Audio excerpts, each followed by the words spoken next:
দর্শক, অভিজ্ঞ মুশফিকুর রহিম আবারও ব্যর্থ। অভিজ্ঞতার মূল্য দিতে পারলেন না তিনি। তবে এক প্রান্তে দাঁড়িয়ে দলের হাল শক্ত হাতে ধরলেন অধিনায়ক নাজমুল হোসেন শান্ত। তার 50-তে দলের লিড পেরিয়ে যায় শতকে। বৃষ্টি আর আলোক স্বল্পতায় খেলা বারবার বন্ধ হওয়ার কারণে এই দিনে বাংলাদেশ খানিকটা ঘুরে দাঁড়ালেও এখনো ম্যাচের স্টিয়ারিং জিম্বাবুয়ের হাতেই। তাই চতুর্থ দিনেও কঠিন পরীক্ষা দিতে হবে টাইগার ব্যাটারদের। সিলেট টেস্টের তৃতীয় দিনের সকালে বৃষ্টির হানা ভেস্তে যায় দিনের প্রথম সেশনের খেলা। অবশেষে বৃষ্টির বাধা কাটিয়ে মাঠে নামে বাংলাদেশ ও জিম্বাবুয়ে। আগের দিন 57 রানে 1 উইকেট হারানো বাংলাদেশের সামনে তখন কঠিন চ্যালেঞ্জ।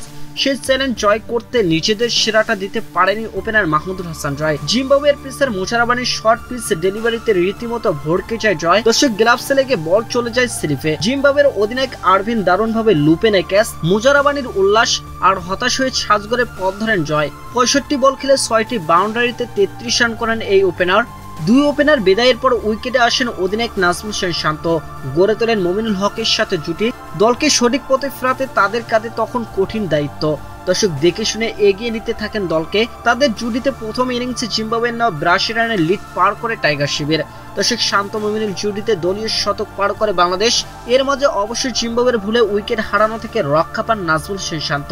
উইকেটের পিছনে সহজ একটি ক্যাচ দিলেও সেটি মিস করে বসেন জিম্বাবুয়ের উইকেট কিপার। ভাগ্য সুসম্পন্ন ছিল শান্তর।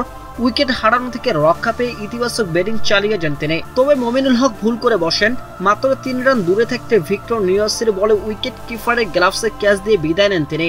দর্শক, 84 বল খেলে 6টি চারের সাহায্যে 47 রান করেন মমিনুল হক। এরপর উইকেটে আসেন অভিজ্ঞ ক্রিকেটার মুশফিকুর রহিম।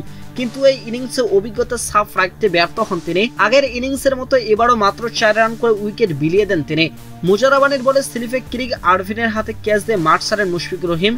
এক প্রান্তে দাঁড়িয়ে লড়াই চালিয়ে যান নাজমুল হোসেন শান্ত, তুলে নেন 50। এরপর জাকের আলী অনেককে সঙ্গে নিয়ে শুরু করেন নতুন লড়াই।